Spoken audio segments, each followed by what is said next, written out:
को जिस तरह से सभी लोगों को मालूम है, हम जो कर्नाटक की टीम बीदर की आदरणीय मनोज दादा जरंगे पाटिल को मिलने के लिए हम उनके अंतरवली सिराटी को पहुंचे हैं। आदरणीय दादाजी को मिलकर बड़ा प्रसन्नता से मुझे कहना पड़ेगा कि दादा ने हमको समय दिया है, हम उनके ऋणी रहेंगे। पूरा बीदर जिले के मराठे उनके लिए कृतज्ञ हैं, जिन्होंने हमारे लिए इतना समय देकर 10 तारीख आने का उन्होंने वादा किया है। 10 अप्रैल को बीदर में बड़ी जंगी सभा होगी मराठाओं की, उसके लिए दादा पदार्पण करेंगे, उन्होंने संबोधित करेंगे।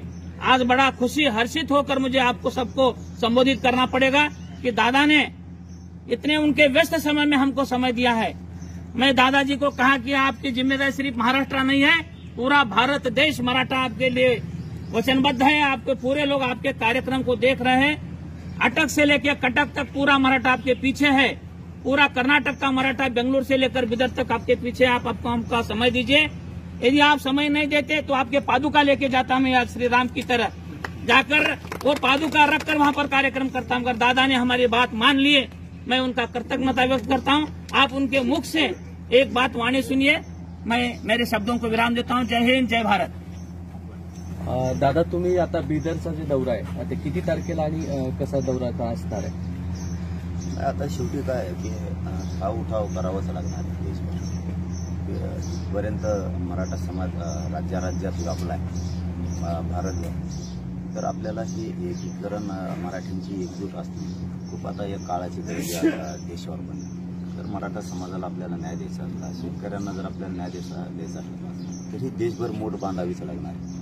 म्हणून हे सगळे बंधू आपले कर्नाटक बिदरमधले आले, तर कारण आपलं वेगळं रक्त नाही, ते पण मराठा आहेत, आपण पण सख्खे भाऊ असल्यासारखं आपलं नातं आहे। तर 10 एप्रिलला संध्याकाळी 5 वाजता आम्ही बिदर कर्नाटकच्या कार्यक्रमाला जातोय। आम्ही सगळं इकडचाही मराठा बांधव तिकडं बिदरमध्ये त्यांनी तेही सोबत येणार आहे आणि तिथल्याही मराठा समाजानं सगळ्यांनी एकजूट दाखवून आपण ताकद दाखवणं गरजेचं आहे। कारण देशभर जर आपल्यावर कुठं अन्याय होणार असला तर मराठा समाज राज्याचं, महाराष्ट्र राज्याचं, देशातही राज्यातला विखुरलेला जो मराठा समाज हे देश पातळीवरती एकत्र होणं गरजेचं आहे। म्हणून आता ही पहिली सुरुवात ही बिदरपासून, तिचा नारळच बिदरपासून होतो आहे। तर पानिपतचे सुद्धा मराठे तुम्हाला भेटण्यासाठी आले होते, त्या संदर्भात असेल। पुन्हा कर्नाटकातून अनेक मराठा बांधव तुम्हाला भेटण्यासाठी आला होता। तर महाराष्ट्रातल्या संबंध महाराष्ट्रातल्या सोबतच देशातल्या मराठा बांधवांना तुम्ही काय सांगाल?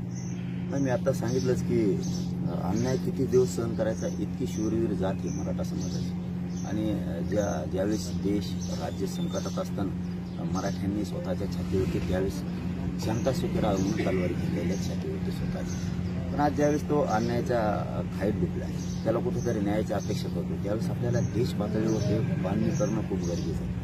आणि हरियाणा असेल, मध्य प्रदेश, गुजरात पासूनचे मराठी सगळे आले होते, राजस्थानचे मराठा समाज सगळा आला होता, बिहारमधला सुद्धा मराठा समाज एकजूट होण्यासाठी आव्हान करतो। तर मग आता आपण कधीतरी ही सुरुवात करायचीच होती। योगायोगानं बिदरच्या मराठ्यांनाच खरं मान द्यायला लागेल की त्यांनी ही सुरुवात घडून आणली की चला आपण पुढे होऊन आपण करू। आपण सगळं आपल्या बिदरमधला, आपल्या कर्नाटक राज्यामधला सगळा मराठा एकत्र करूया तिथं बिदरमध्ये। आणि हे चांगला संदेश द्यायचा। बेळगावपासून जेवढा कर्नाटक राज्यातला जेवढा मराठा आहे त्यांनी बिदरचं आव्हान केलेलं आहे। सत्यता तर ही फक्त बिदरमधला मराठा एकत्र येणार, पण माझी तर त्यांच्याकडे आणखीन जास्तीची समाजासाठी अपेक्षित आहे कर्नाटकमधला मराठा जेवढा आहे तेवढा जर बिदरकडे तुम्हाला शक्य झालं तर बघा, प्रयत्न करून आव्हान करा की कर्नाटक राज्यातला सगळा मराठा एकवटला पाहिजे एका जागेवर। आता ही नांदी, ही जी सुरुवात आहे की आता बिदरपासून सुरू झाली असं म्हणायचं की मानच आता बिदर कर्नाटकने गेला की शुभारंभच तिथून होतोय।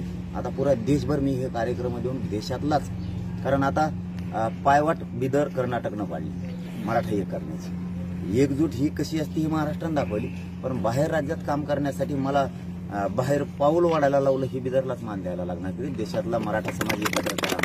तर आपण आता देशातल्याच काम करायला सुरुवात करतो। आता झाली म्हणायची सुरुवात बिदरपासून 10 तारखेपासून, 10 एप्रिलपासून ही सुरुवात आहे। नक्कीच छत्रपती शिवरायांच्या स्वराज्याच्या जर बघितलं तर बिदर असेल, कर्नाटक असेल, पंजाब असेल, म्हणजे शिवाजी महाराजांनी जशी कूच दिल्लीपर्यंत केली तशीच नक्की दिल्लीपर्यंत पुन्हा मराठ्यांची कूच जायला सुरुवात झालेली आहे।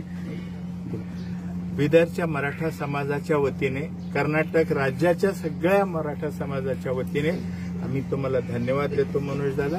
आणि मनोज जरांगे दादाचा मराठा आता सगळ्यात मिळून वेग जाण्याचं कर्नाटक नाही करे.